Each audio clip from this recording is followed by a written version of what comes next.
Hey everybody, I'm Enzo Greymane with Night Owl Forge, and tonight we're working on this desk build.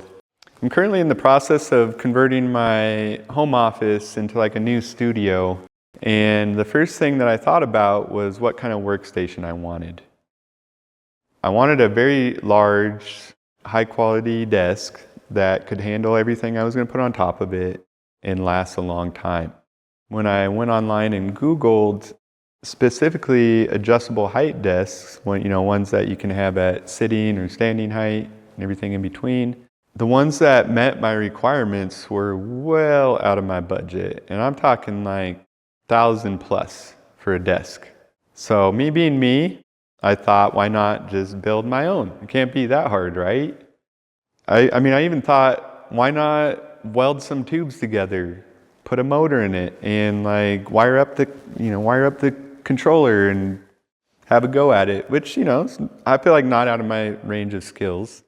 But then I found this adjustable height frame on Amazon for just over $100. Like, why not, right? All you have to do is throw a top onto it and you should have everything in here you need. So that's what the route that we're gonna go with in this build. We're gonna take this out later. Once we get this top finished, we're going to put them together and we're going to make a sweet desk that is very cheap. The top I chose is a butcher block. It's wood planks that have been finger jointed and glued together to create a solid 1.5 inch thick piece of wood. I've used these in other builds and have done the finish on these and was very pleased with the results. So I think this is going to be a perfect option to put on top of this frame, which I specifically chose with a high weight capacity so that it could handle the heavy butcher block and all the stuff that I would be throwing on top of it. Anyway, the first portion of the video is going to be me applying this product, which is butcher block oil and stain. I'm going to cover the preparation, how to apply a coat, and what to do in between coats. It's going to be a multiple coat process, so I'm going to cover all of that in the beginning, or the first portion of the video. The second portion of the video will then be me attaching the top onto the frame, wiring it all up, setting the memory settings, and putting a bow on it. However, I'd like you to stick around to the end and let me know in the comments whether you think I came out on top on this project. I started with an unfinished 2x8 butcher block from my local hardware store. It was the cheapest option, perfect for this budget-friendly project. Since I needed a 2x7 foot surface, I trimmed off the extra foot using my larger rear handle saw because the small saw stalled out. Next, I used a damp wash rag to thoroughly moisten one side of the butcher block. This helps the soft wood fibers pop above the surface, making them easier to sand down later. Skipping this step can lead to uneven grain popping after oiling, which is much harder to fix. Once the surface was evenly damp, I let it dry completely before flipping it over and doing the other side. Once the surface was dry, you can see how the fibers popped out, creating a rough texture. To fix this, I used a random orbital sander with a 150 grit pad. This pad is coarse enough to remove the raised fibers without leaving any sanding marks, but still coarse enough to allow the oil to absorb evenly. If you use too fine of a pad, the surface will become too smooth and not accept the oil. Next, I prep for oiling by cutting up a microfiber cloth into quarters.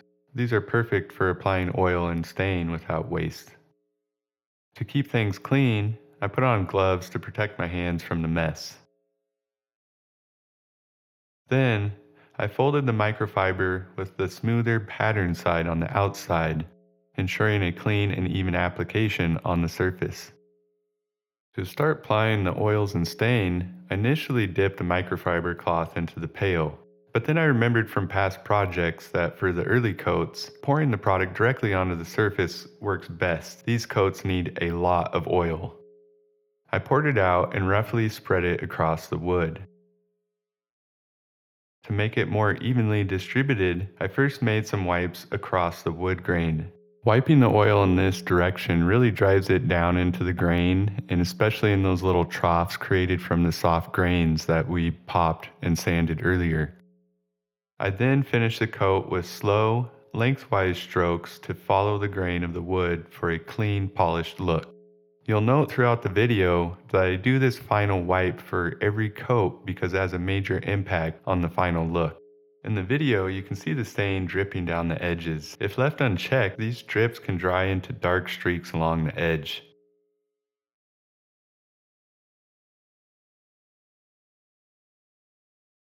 After the second coat on the bottom dried, I flip the butcher block over to start oiling the top. On the underside of the edges, you can see dark spots where the oil seeped through. To fix this, I sanded the spots with 120 grit sandpaper, carefully following the grain in the wood to avoid leaving sanding marks that could show through after staining.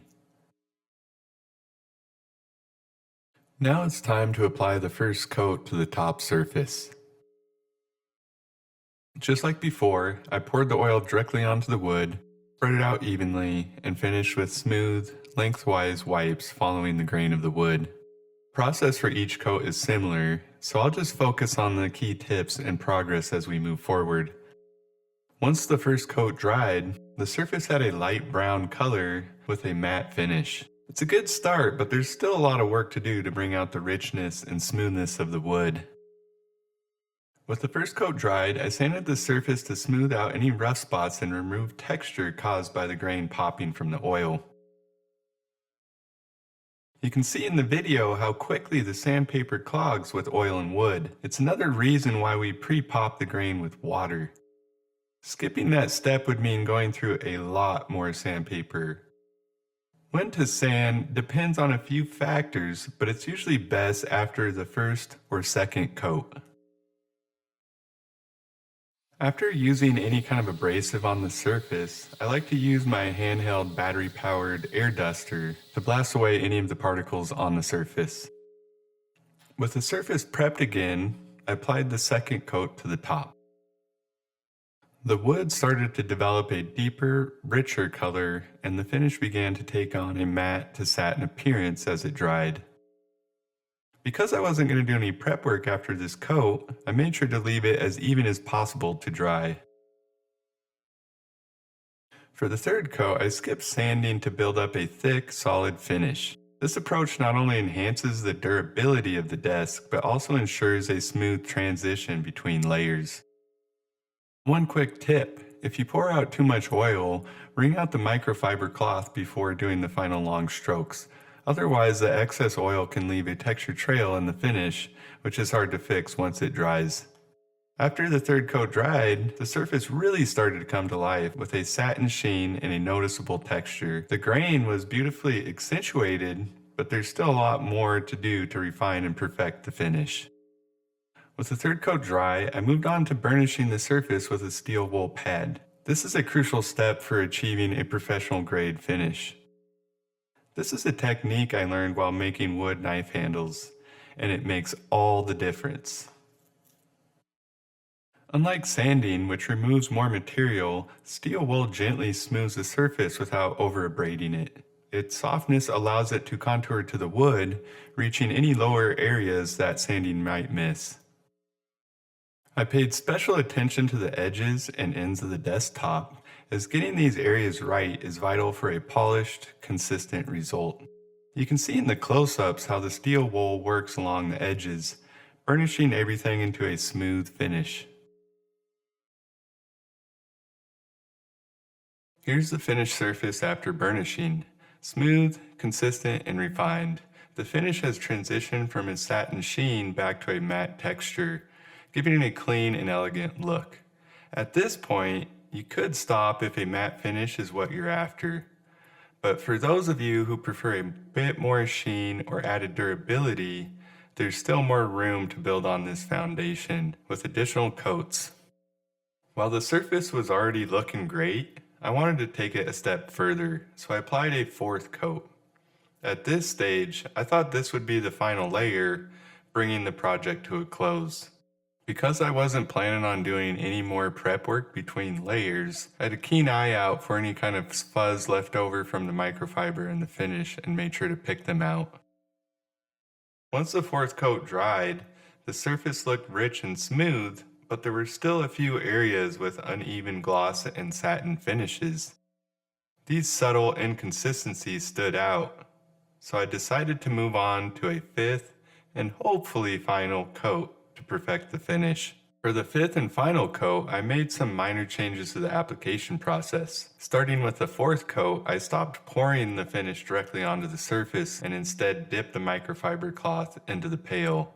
This allowed for thinner, more controlled layers, ideal for these final steps. As the layers got thinner, the longer lengthwise strokes became trickier due to increased friction. The key here is to go extra slow. Rushing can create streaks in the finish, so patience is essential to maintain that smooth, even look. And here it is, the final coat in all its glory. The surface is absolutely stunning, with a deep, rich gloss that seems to glow from within. The grain is beautifully highlighted and the finish is smooth, consistent, and polished to perfection. It's the kind of result that takes your breath away, honestly, making all the effort completely worth it. With the butcher block complete, it was time to unbox the frame and move on to the second part of this video. The packaging was pretty solid and everything arrived in great condition, including a few extra pieces of hardware, which is always a nice touch when the manufacturers throw that in. I started the assembly of the legs of the frame, but then I quickly realized that I needed to have the butcher block nearby and ready to go. The first steps of assembly ended up involving attaching the frame directly to the top surface, so I moved everything closer to the desk's final destination before continuing. With the butcher block in the studio, I started attaching the metal outrigging, those supports that span from the front to back underneath the surface. Once those were in place, I took careful measurements to ensure everything was aligned and securely attached the legs, using their top supports to fasten them directly to the butcher block. Before attaching the screws to the butcher block, I made sure to pre-drill all the holes. This step is crucial to prevent splitting or cracking, especially near the edges of the butcher block where the wood is most vulnerable. It's a small step that makes a big difference in keeping the surface intact and secure. You might notice that I chose to omit the center support beams that typically run lengthwise between the legs.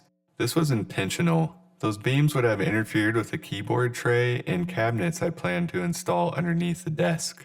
Considering the solid thickness of the butcher block and the weight distribution on top, I'm confident the desk will remain sturdy without sagging.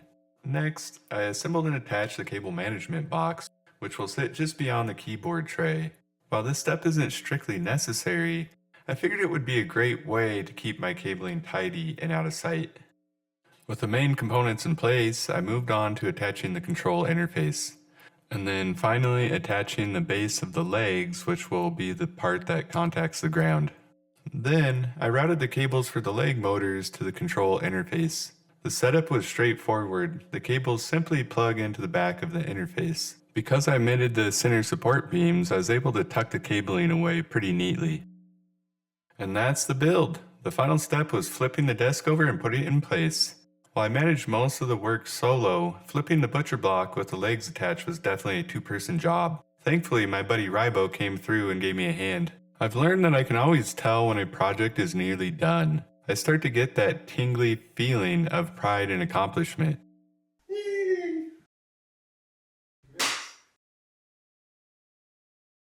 Let's talk numbers real quick, because what's a DIY project without some good old-fashioned boy math? First up, the butcher block was the most expensive item at $225. Next, the adjustable desk frame came in at $125. 2 pails of oil and stain cost $36. And finally, I spent $14 on consumables like microfiber towels, gloves, and sandpaper. That brings the total to just $400. Now, compare that with some similar desks on the market selling for over $1,000. The math checks out. Not only did I save a ton of money, but I also got the satisfaction of building it myself. In fact, you could even buy a quality saw and sander for this project and still come out ahead of buying a factory-made desk. W. And here it is, fam, the final setup in all its glory.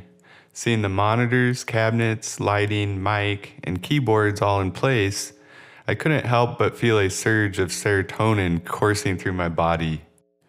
But before I get swallowed up by all of that joy, I made a promise at the beginning of the video that I'd show you how to set the memory buttons. So let's get cracking on that.